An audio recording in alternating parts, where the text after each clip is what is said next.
with each process, we'll update that fact sheet as we go along. The commitment from the webpage is there, so we'll post stuff there. You guys need information, request it through there. Open door policy. So we have an open door policy. You guys can walk into our office, with questions, with comments.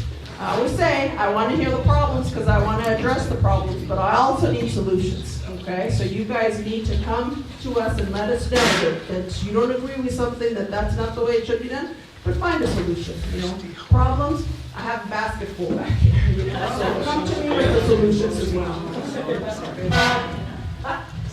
The problem seems to be a bunch of people who don't know what they're talking about. Yeah, right. And again, step up, share your stories. The more we unite, the more this is not. We are, this gentleman down here that we're not part of the Miko thing. We don't want to be a part of the Miko thing. We move forward, we have a focus, there's a light at the end of the tunnel, we're following that light, and we're getting this accomplished, that there has been no funds, from these federal grants to pay for the development of this process is true. I've moved forward to do whatever needs to be done with funds that I have to come find, The federal grants don't pay for development process, So that they will pay for staff to educate and to teach people regenerative ag, absolutely. But for development, there's just not, so we've had to do it however we've figured it out. We've gotten this far. I'm very proud of all of you, because it's taken all of us to get to where we're at. And so we're not giving up, we're not turning back, we're going to get stronger. I've always said, what doesn't kill me makes me stronger, and guess what? You ain't going to kill me, so I'm just going to get stronger.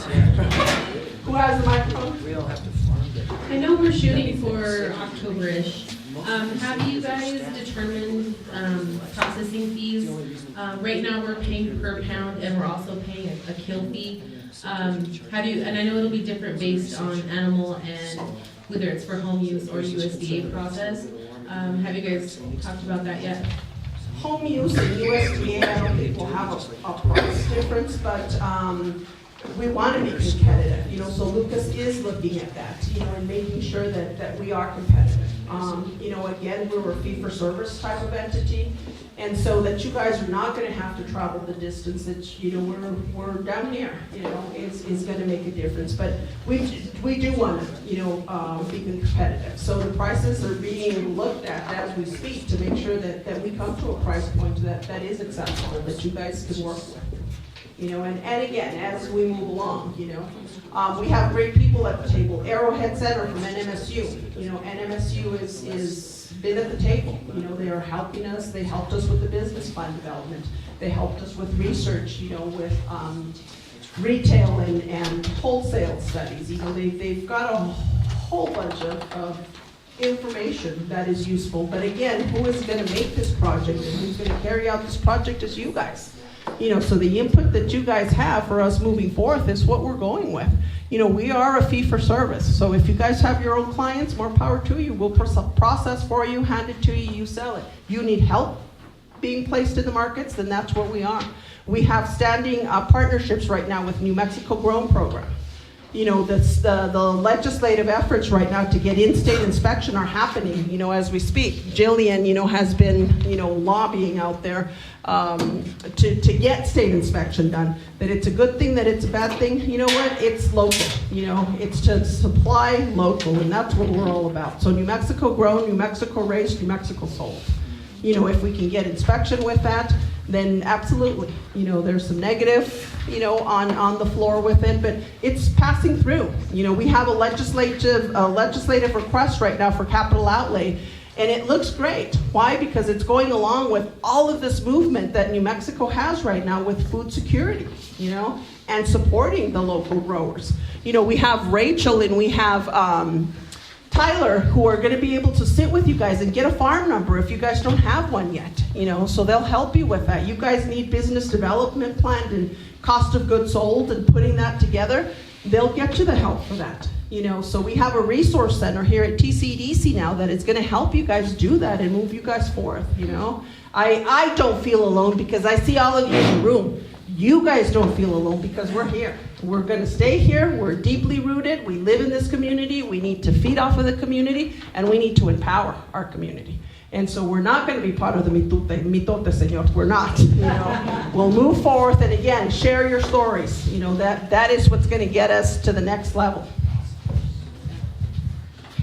Hi, thank you so much for having this session. My name is Jessie. I had the joy of working with Quivira Coalition for the past few months. And I had an idea around the storytelling and the bridging the gap between people in this room and the people who maybe do not understand. I think this sheet and maybe a lot of the communication surrounding this amazing project could use some numbers around the economic impact and the multiplier effect that could be seen for ranchers as well as this community. So I believe that this project, and I think everybody here believes this project, is much more than numbers, but maybe that could be something that could translate to folks. Absolutely. So looking at like what is the price differential for producers who are traveling very far versus getting to process their meats here, and what is the price differential of like how much money actually gets to stay within this community for producers and consumers all at once. So having like quick facts like that, I think could really make an impact, because whether we like it or not, many people make their decisions very quickly. And so having very quick facts based in numbers could be helpful. Great, thank you. That will be that.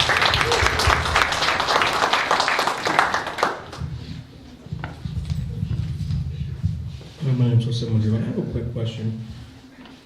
I foresee the facility getting full really quick with our community of farmers that are wanting to get their beef, their whatever meat processed. My question is what's going to be done to help with that? Because like I said, I oversee it happening.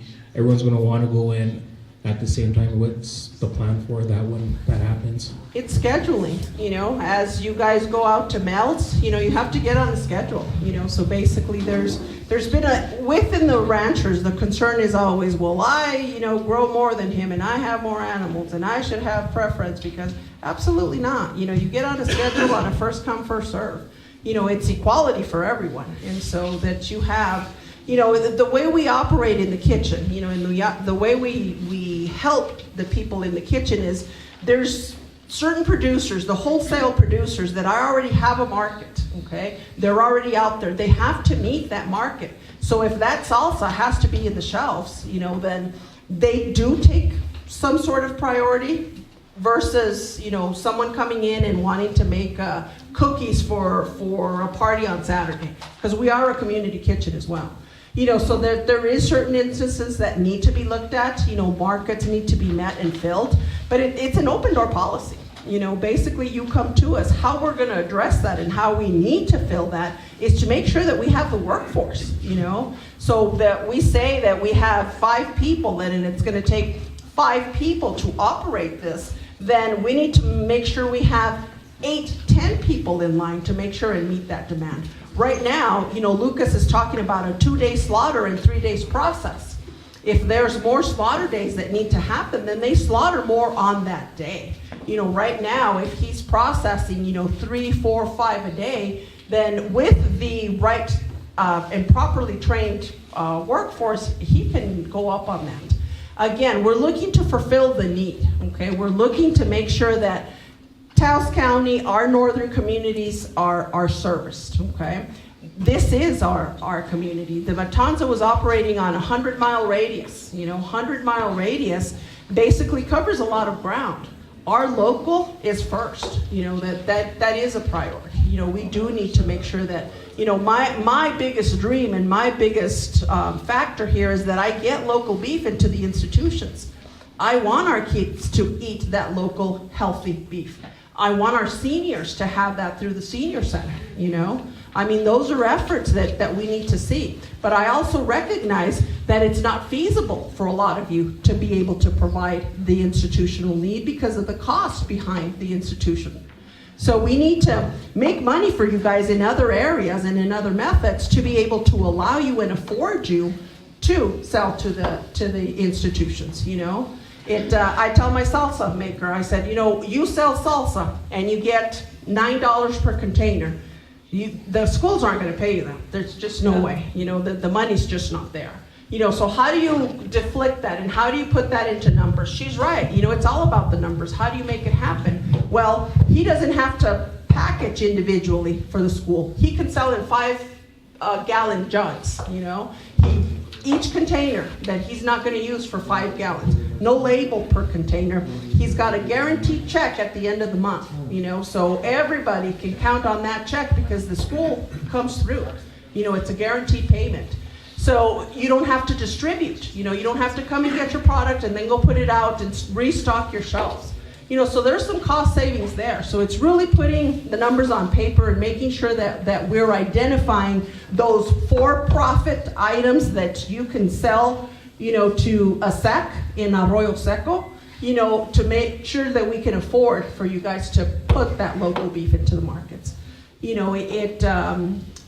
As it comes along, I think we've prepared, and the answer to that is going to be the workforce. We need to make sure we have people in line, and there's people knocking on the door, I'm always questioning how I'm going to be able to hire the person that already works at Albertsons, to be able to come and cut meat for us when he's part of a union, So are they willing to, what is it that we need to do? We need to make money, and we need to be able to afford the people that we need and being those professionals. We have talent here, so we need to utilize it and be prepared for the fast growth. I agree with you. I think people are going to be knocking down the door, and we are going to meet our minimums right away. Let's grow. It doesn't say that we don't have to grow. If the local demand is what is making us grow, and we're not having to service anything else, then so be it. Thank you, Mercedes. Mark Schutz, I started with, obviously the Matanza was started, but I couldn't have even started raising beef. I bought 3 from John and a couple dozen from Andy way back in early 2000s, and I have 30 on the field right now. I ship about 8 to 12 a year, typically to Western Way and Moriarty. We're paying $800 to $1,000 an animal. Whatever it costs the Matanza to stay afloat, I'm thrilled to pay it for this reason that we're circulating the money amongst ourselves. My customers have to bear that burden. I mostly sell direct to private individuals and one restaurant in town that's real consistent.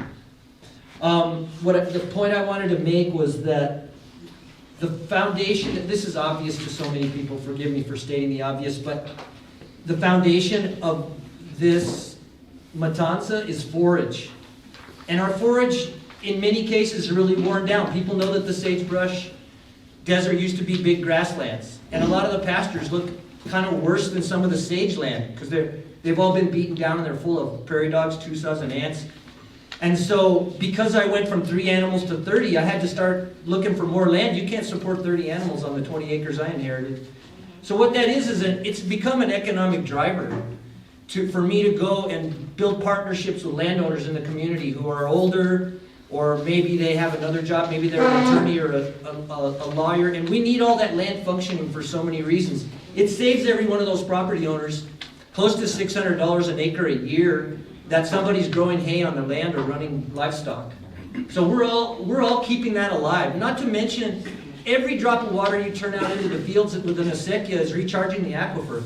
And with all the new people coming to Taos, the aquifer really, we've always had plenty of water for our wells mostly. I know some wells have gone dry. That's going to be more and more of a problem. So in a way I see the Matanza actually getting reestablished. It's going to be an epicenter of success of our meadows, our vegas, and we really need our ag land to be functional for us to have a comprehensive economy and a healthy economy where we're happy to live. So I think when people are against this, and for any of us that are networking, I think that's really a good pitch. We could be against this one little building. Let's calm down about what it is, because everywhere I take my animals, it's so mellow. You'd be hard-pressed to find anything offensive. Mel's is right in a neighborhood in Colorado, and the one in Moriarty is you could walk right by on the street and never notice anything was going on. So that's the scale. And I think they process way more at Western Way than you're probably going to see in the first few years here. So all that together, I think, gives this a really strong pitch. Again, I see it more as an epicenter for the growth of the agricultural community being super healthy here. So thank you. Thank you. Just getting back to your question really quick about this filling up. So there are little processing facilities opening up around northern New Mexico as we speak. We have a fairly new one in El Rico and in Chana. And we're going to have state meat inspection. It's looking extremely likely that it will be passing this legislative session. So, I think all of you left are producers at this point, or pretty close. So you're all familiar with the fact that we've got 2 USDA inspectors handling all of New Mexico right now, and that's a huge bottleneck for new processing facilities coming up, or processing facilities that do come up being able to be inspected and not custom. So state meat inspection, it has its last committee hearing early tomorrow morning. And then it goes to the floor, and that's it. It's passed, it's done, the governor's gonna sign it, and we should start having state meat inspection in the plan from the Livestock Board is to have inspectors on the ground in January of 2025. If I've got my numbers right, don't quote me on this, but I believe they're planning on having 6 right out of the gate and moving up to 16. So that's going to dramatically increase the opportunities for smaller processors in our neighboring communities to come on board. And so this is just going to be part of the ecosystem of facilities that is keeping northern New Mexico's animal ag industry alive. So don't panic, there's hope. This bottleneck is going to loosen up a little bit in the near future. Quick comment on some of the thoughts about changing your herd management practices to keep up with dates. Often, right, people go out and they'll say, well, I'll take 4 dates now and I'll take 4 dates in 3 months. And that's okay to do. I want to throw out a good resource that's out there. There's an advocacy group called Southwest Grass-Fed Livestock Alliance, SWGLA. The membership fee is pretty minor, but there's a ton of resources on there. They got a lot of grant funding from USDA in the past. There's kind of harvest scheduling Excel sheets that are very easy to use and can start. I really can't say enough good about that program and how you can really start thinking about your herd management, your rotations, all of that in the context of finishing out and then getting to a processing facility. So that's SWGLA, Southwest Grass-Fed Alliance. All the board are ranchers from New Mexico. It's very New Mexico based, although theoretically it's not, but the board's heavily New Mexico influenced. So. Great, thank you, Will. So, Mercedes, I'm going to play the little devil's advocate here since you and most of the board members are here.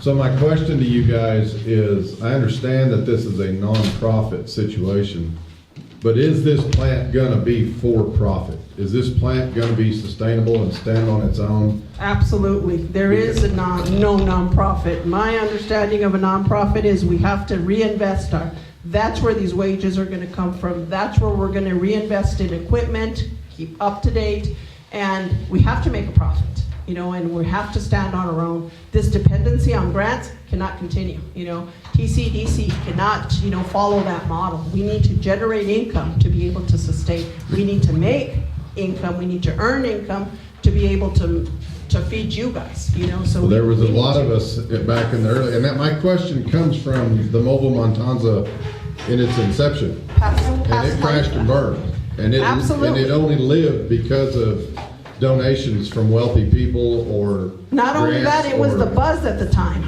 so that it came to fruition, and then it was only the second one in the nation was Big Buzz, There was business plan that we never really followed internally. I'm the first one to tell you, that it failed because we didn't run it properly, Well, I want to commend you guys on getting Lucas Salazar. No, absolutely. That is going to be the key to our success.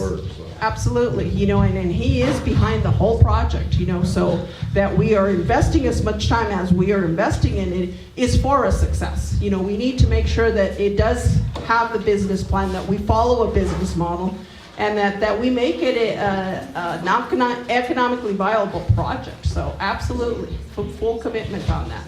Thank you for the devil's advocate. You need to stay. Yeah. Yes, the initial pilot program for the Matanza did fail. There's no question about that. I know.